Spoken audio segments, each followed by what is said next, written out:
এই যত জাতি আল্লাহ তাআলা উল্লেখ করছেন কোরআনে, সবচেয়ে আলোচনা করছেন, তন্মধ্যে সবচেয়ে বেশি কোরআনে আলোচনা বর্ণনা আল্লাহ তাআলা সবচেয়ে বেশি করেছেন যেই জাতির কথা, তারাই হলো এই আজকের এই অভিশপ্ত ইহুদি জাতি।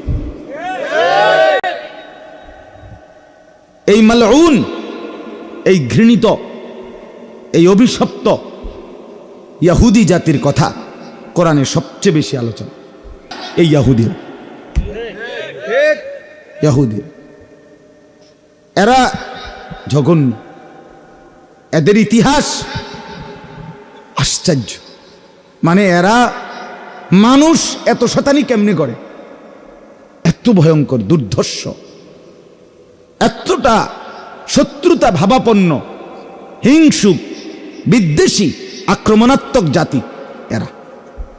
হযরত ইয়াকুব আলাইহিস সালাম, আপনারা ওনার নাম শুনছেন না? ওই যে ইউসুফ আলাইহিস সালামের বাবা, এই ইয়াকুব আলাইহিস সালামের দুইটা নাম। একটা নাম হলো ইয়াকুব, যেটা আমরা বলি কোরআনের ভাষায়, আমরা ওনাকে ইয়াকুব নবী বলি। আরেকটা নাম আছে ওনার, সেই নামটা হলো ইসরাইল। ইসরাইল আলাইহিস সালাম, এটা ওনারই নাম। ইসরাইল অর্থ হইল আব্দুল্লাহ, আল্লাহর বান্দা। এটা হিব্রু ভাষার শব্দ। তো এই ইয়াকুব আলাইহিস সালামের সংক্ষেপ কথা হলো 12 জন সন্তান ছিল। কতজন? ওই যে 10 ভাই কূপে ফেলে দিছে, এরা 10 জন ইউসুফকে, আর ইউসুফ আর বিনিয়ামিন ওনারা 2 ভাই। এ কতজন হইল? 12।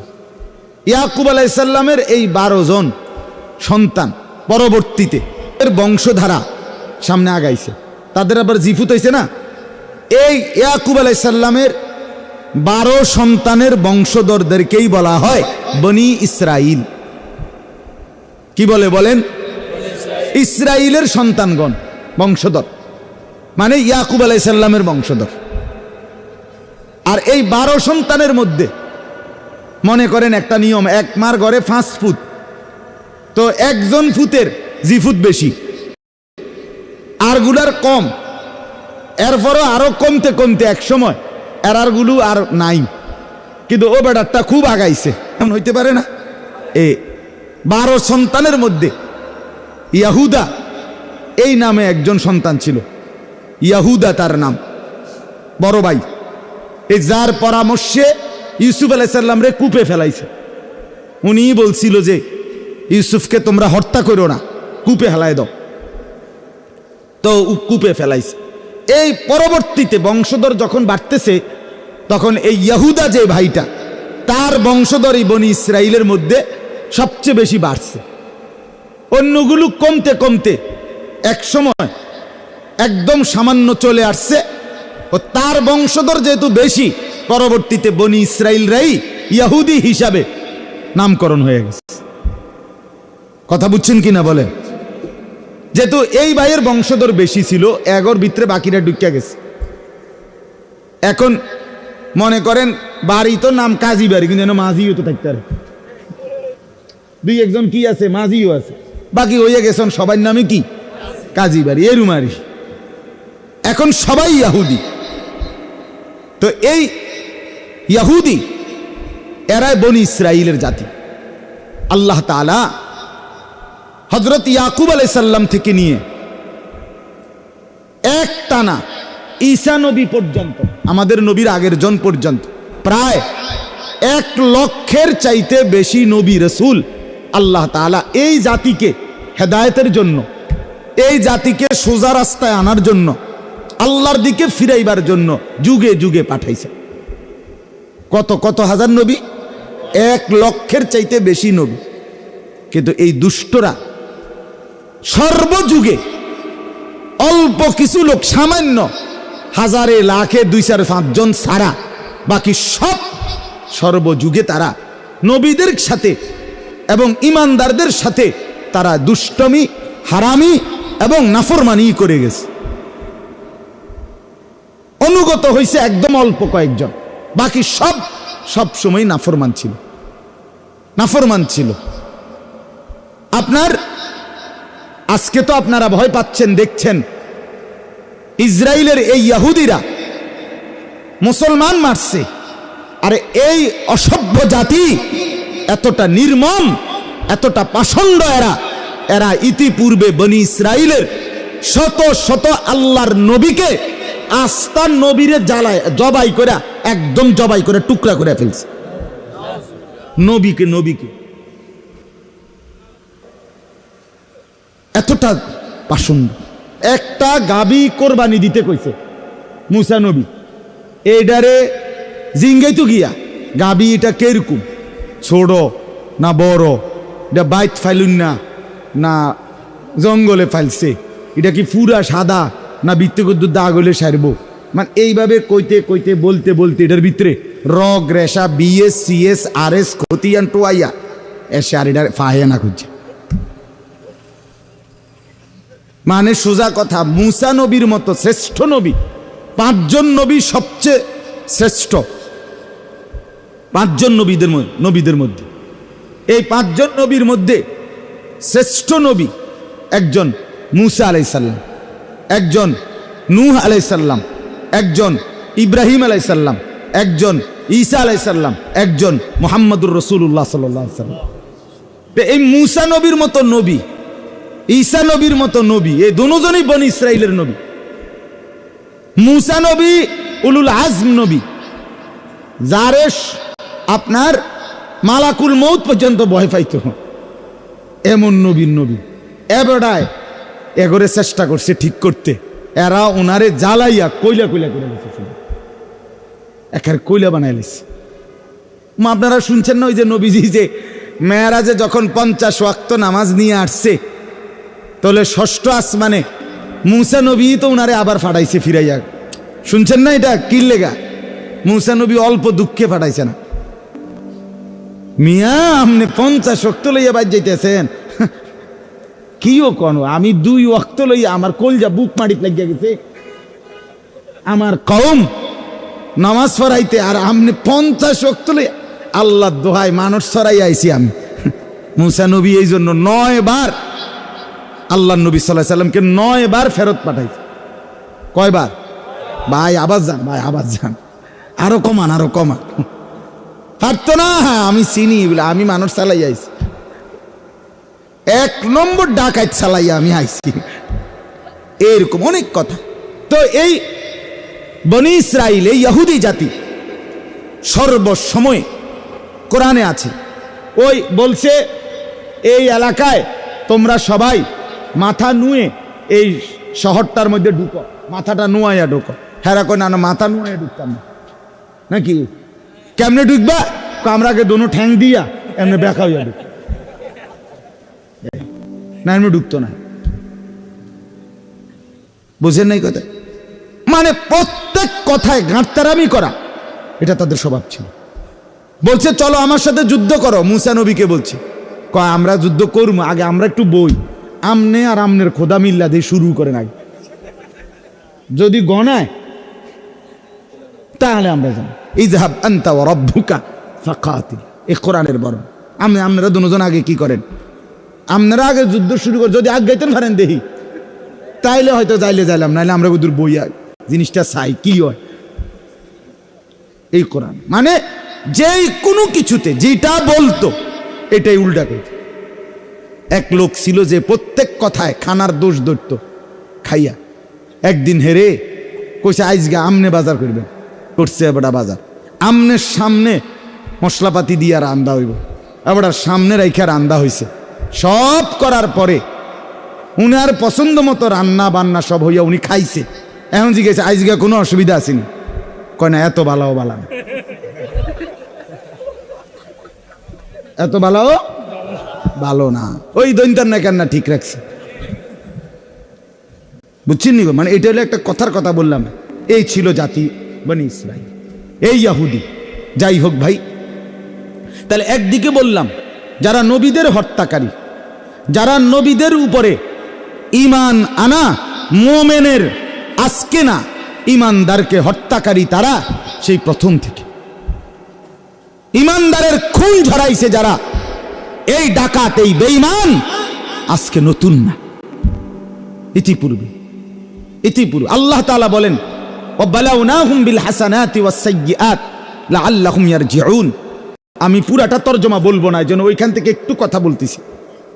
আল্লাহ বলেন আমি তাগরে সুখে রাখতে চাইছি, দুঃখ দিয়ে চাইছি, ওমা যেমনে দেই হেরায় তেরাই। কোরআনে আল্লাহ বলছে যে আমি তাদেরকে ধন সম্পদ দিছি বনি ইসরাইল ইহুদিদেরকে, দেওয়ার পরে তারা কি জানেন? কোরআনে আল্লাহ বলছে এবার বলে তারা ইন্নাল্লাহা ফাকিরুন ওয়া নাহনু আগনিয়া, আল্লাহ হলো ফকির, আমরা ধনী। হ্যাঁ, কোরআন। এরপরে আল্লাহ বলে তাগরে অভাবে ফেলছি, একেবারে অভাব, ভিক্ষার থালা হাতে লয়ে লাইছে। কিও এখন ভিক্ষা করো কা? ইয়াদুল্লাহি মাগলুলা, আল্লাহর হাত ছোট হয়ে গেছে, হেবাটার দ্বারে নাই দিব করতে। বুঝছেননি আপনি কথাটা? কত বড় হারামি! মানে যেমনে আল্লাহ বলেন আমি তাদেরকে, আল্লাহ মিনহুমুস সালিহুনা ওয়া মিনহুম দুনা যালিক, তাদের মধ্যে অল্প কিছু ছিল নেককার আর বাকিটি উল্টা। এই দুনা জাহলিক মানে এইরকম, আল্লাহ বলে উল্টা তেরা, এই অবাধ্য জাতি। এবার আমরা আরেকটা ছোট্ট প্রসঙ্গ, তাইলে আমার কথাটা শেষ। এক সাইড তো বললাম এই দিক দিয়া, এবার আসেন একদম কমাইয়া নবীজির জামানার কাছে আমরা একটু আসি। আমাদের প্রিয় নবী সাল্লাল্লাহু আলাইহি সাল্লাম হিজরত করে মক্কা থেকে কোথায় গেছিলেন কন্ত? এই মদিনায়। মদিনায় নবীজি যখন ছিলেন মদিনায়, এই মদিনায় ইহুদিদের 3টা গোত্র ছিল, তাদের উল্লেখযোগ্য বড় বড়, বনু নাজির, বনু কাইনুকা, বনু কুরাইজা। নবীজি সাল্লাল্লাহু আলাইহি সাল্লাম, আমার ভাই এটা খুব দরকার, শুধু স্লোগান দিলে হবে না। আমার জন্য ফিলিস্তিন কেন দরকার? ফিলিস্তিন ইস্যুটি এটা শুধুমাত্র একটি অঞ্চলের নির্দিষ্ট কোনো মুসলমান, একটি এলাকার কিছু মুসলমান নির্যাতিত, মার খাইতেছে, আযাব জুলুমের শিকার, এই কারণে শুধু ব্যথা না, না, এখানে আপনাকে বুঝতে হবে যে এর সাথে আমার মূলত সম্পর্কটা কি। কথা বুঝছেন না আপনি? এই কথাটা শুনেন, এই কথাটা মিলাইলেই শেষ। আল্লাহর নবী সাল্লাল্লাহু আলাইহি সাল্লাম ইহুদিদের এই 3টা গোত্রকে নবীজির জামানায় নবীজি বিতাড়িত করছে মদিনা থেকে। 3 বার যুদ্ধ করে করে এগুলারে এলাকা ছাড়া করছে। তারা গিয়ে আশ্রয় নিছে আরবের আরেকটি জায়গা খায়বারে। নবীজি 7ম হিজরিতে সেখানেও তাদের বিরুদ্ধে যুদ্ধ পরিচালনা করছে, সেখানে খায়বার বিজয় করছে, সেখান থেকে অধিকাংশ লোককে হত্যা করছে, পুরুষদেরকে, নারীদেরকে সহ বাকিদেরকে ওই এলাকার থেকে বিতাড়িত করে তারা আরবের বিভিন্ন অঞ্চলে ছিট্টাবিট্টা গেছে। এরপরে হযরত উমর রাদিয়াল্লাহু তাআলা আনহু যখন মুসলমানদের 2য় খলিফা হইলেন, তিনি ঘোষণা দিলেন, রাষ্ট্রীয় ফরমান জারি করলেন যে পুরা আরব সীমান্ত, মুসলিম সীমান্ত যে দূর আমাদের হুকুমত, ইসলামী খেলাফত, পুরা সীমানার থেকে এই বেঈমান বাইর করো।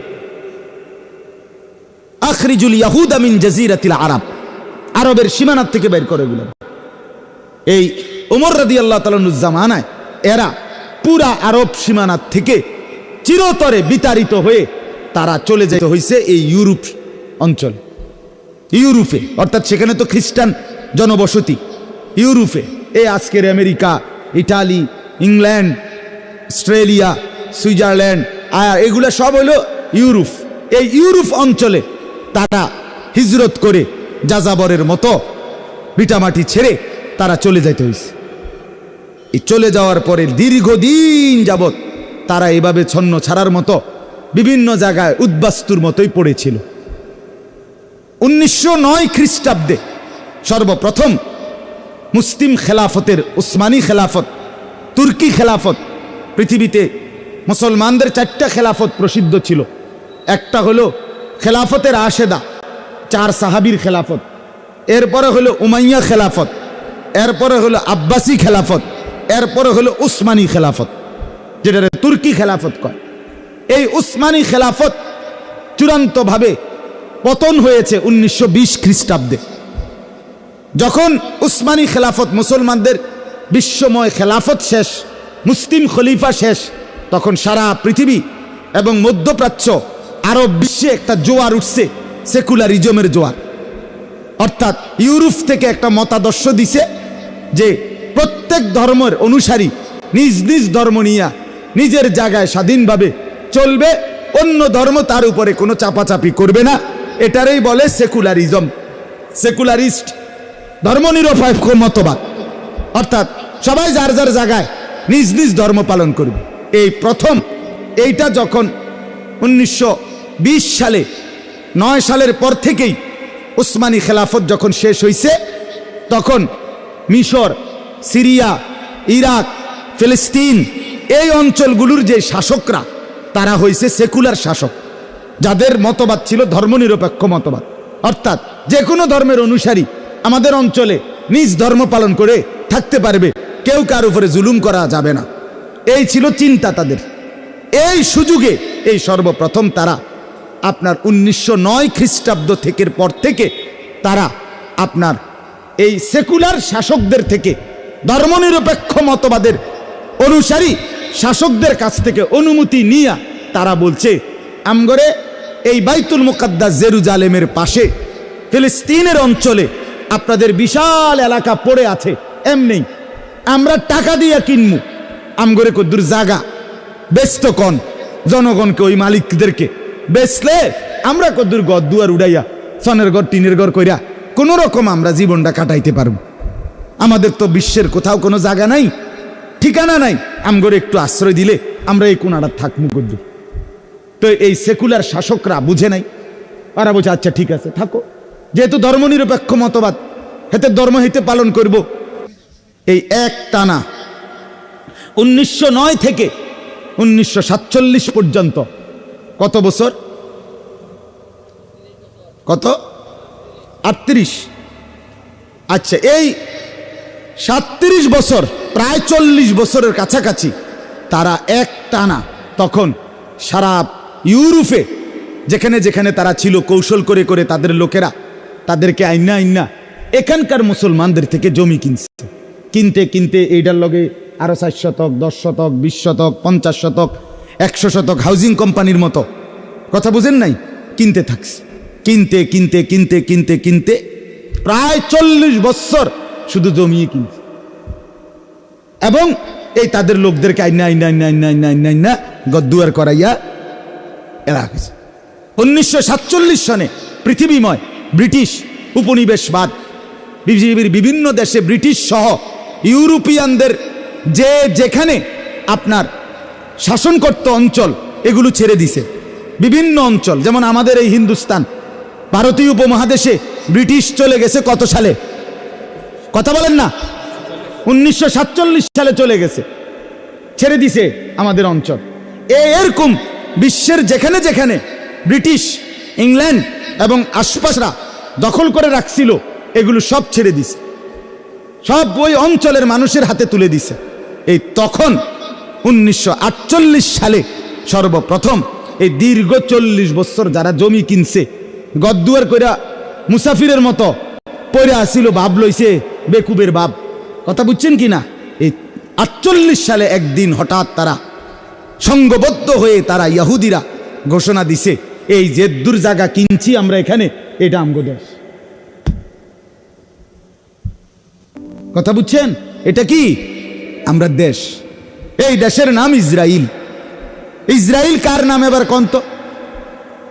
ইয়াকুব আলাইহিস সালামের নাম। ওহা, ভুলে গেছেন না? ইসরাইল কার নাম? এই তারা বলে যে আমরা তো ইসরাইলের বংশধর, ইয়াকুবের বংশধর, কাজে এই আমাদের এটা পিওর ইহুদি রাষ্ট্র।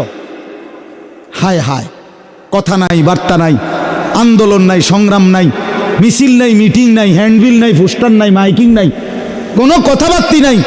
তোমরা কইলা বলে এমনি থাকবে, এনে তোমরা এমনি অসহায়ের মতো এখন বলতেছো এটা তোমাদের দেশ। এটা তো মুসলমানদের ভূমি। কথা বুঝছেন কি না বলেন না? এটা কাদের ভূমি করে বলেন না? মুসলমানদের ভূমি।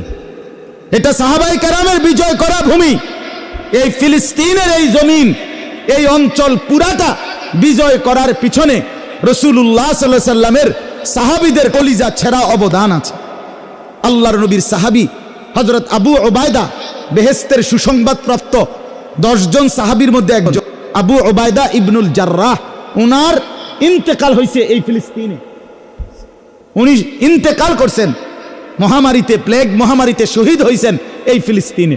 হযরত আমর ইবনুল আস, হযরত শুরাহবিল ইবনে হাসানা, হযরত ইয়াজিদ ইবনে আবু সুফিয়ান, ওই মুআবিয়া রাদিয়াল্লাহু তাআলা আনহুর ছেলে ইয়াজিদ না, মানে আরেকজন সাহাবী আছে ইয়াজিদ ইবনে আবু সুফিয়ান, উনি মুআবিয়া ইবনে আবি সুফিয়ান রাদিয়াল্লাহু তাআলা আনহুম, ওনারা সব ফিলিস্তিন যোদ্ধা।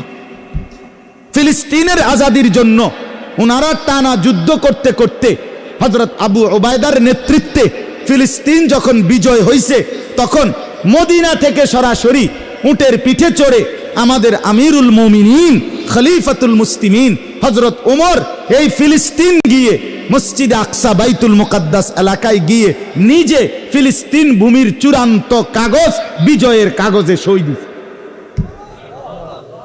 এর কথা হলো ইহুদিদেরকে তারা বলে যে আমাদের টার্গেট ফিলিস্তিন দখল করা না, আমাদের টার্গেট এই অঞ্চল শুধু কায়েম করা না, আমাদের পূর্বপুরুষ এই এবার আবার কোন মদিনার থেকে রাসূলুল্লাহ সাল্লাল্লাহু আলাইহি ওয়াসাল্লাম তাড়িয়ে দিছিলেন কয়টা ইহুদি গোত্রকে? তাদের দাবি, তাদের স্বপ্ন, তাদের ইচ্ছা, তাদের পরিকল্পনা, তাদের আকাঙ্ক্ষা যে আমাদেরকে আমাদের পূর্বপুরুষ বাপ দাদারে মদিনার থেকে ইয়াসরিব থেকে বের করে দিছে, আমরা সেখানে ছিলাম, কাজেই এই ফিলিস্তিনের ওই মাথা থেকে, তাহলে এটা তোদের আইলো কই থেকে এখানে? এ তো মুসলমানদের বিজয় করা জমিন, এ তো মুসলমানের ভূমি, সাহাবায়ে কেরামের রক্ত ছাড়া ভূমি, তুমি কইতেছো এটা তোমার দেশ আইলো কই থেকে?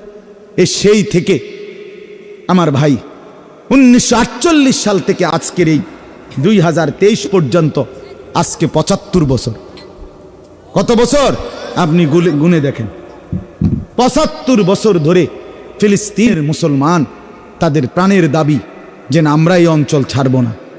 এ তো সাহাবীদের জমিন, এ তো মুসলমানের জমিন, এ তো ইসলামী ভূমি, এটা তো তোমাদের দেশ, তোমরা অধিকার রাখো না।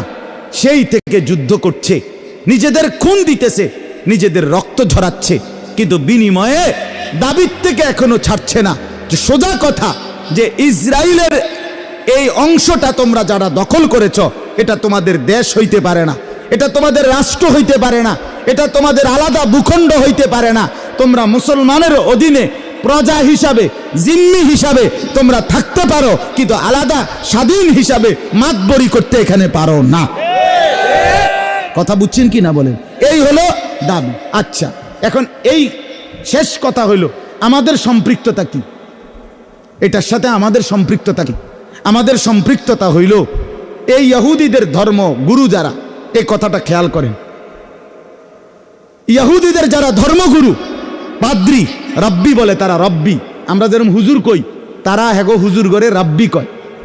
তো এই রব্বি পাদ্রী যারা, তাদের গুড ধর্মগুরু, তাদের আরবের, সৌদি আরবের মদিনার এই ভূমি পর্যন্ত পুরা আরবের ভূমি, পুরা মুসলমানের জমিন দখল করা, এটাকে গ্রাস করা, এটা হলো তাদের স্বপ্ন, তাদের টার্গেট। মদিনা থেকে মুসলমানের অস্তিত্ব, মদিনা থেকে মোমেনের কলিজা, মোমেনের ইমানের ধন, মোমেনের ভালোবাসার স্পন্দন নবী আকা নবী মুহাম্মদুর রাসূলুল্লাহ সাল্লাল্লাহু আলাইহি সাল্লামকে সরিয়ে দেওয়া। কথা বুঝছেন আপনি? এখানে ছিল তাদের বাপ দাদা। এই ইহুদিরা একবার নবী সাল্লাল্লাহু আলাইহি সাল্লামের লাশ মুবারক মদিনা থেকে, রওজা পাক থেকে চুরি করার জন্য চেষ্টা করছিল কিনা বলেন? শুনেন নাই এই ঘটনা? কেন চুরি করলো, চেষ্টা করলো কেন? কারণ তাদের বিশ্বাস হলো এটা তাগো জমি। বোঝেন নাই আমার কথাটা? এখন আমরা মদিনাকে বলি কার শহর? নবীর শহর, আমাদের নবীর শহর কিনা এটা? তাদের কথা হলো না, এটা আমগো এলাকা, এটা আমাদের এলাকা। আমার বলার উদ্দেশ্য হলো এই যে ইসরায়েলের এই বিষ ফোঁড়া, ইসরায়েল নামের এই জারজ রাষ্ট্র, এই অবৈধ রাষ্ট্র দাবিদার, তারা মূলত একটি রাষ্ট্র গঠন, একটি এলাকা গঠন তাদের উদ্দেশ্য নয়, বরং তাদের উদ্দেশ্য হলো আমার নবীর পবিত্র রওজায়ে আতহার মসজিদে নববী মদিনা, মুসলমানের এই গুরুত্বপূর্ণ ইমানের জায়গা, এখান পর্যন্ত দখল করা। তাইলে এইবার বলেন, পৃথিবীর 250 কোটি মুসলমানের এই বিষয়টা নিয়ে ভাবা, চিন্তা করা প্রতিবাদ করা, আন্দোলন করা, এটার জন্য ফিলিস্তিনের মজলুম মুসলমানের পক্ষে কথা বলা উচিত কিনা বলেন?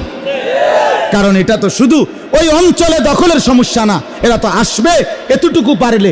বর্তমানে ফিলিস্তিন ভূমির মানে ফিলিস্তিন এরিয়ার আপনার ৭৮% ইহুদিদের দখলে, মাত্র 22% মুসলমানদের দখলে।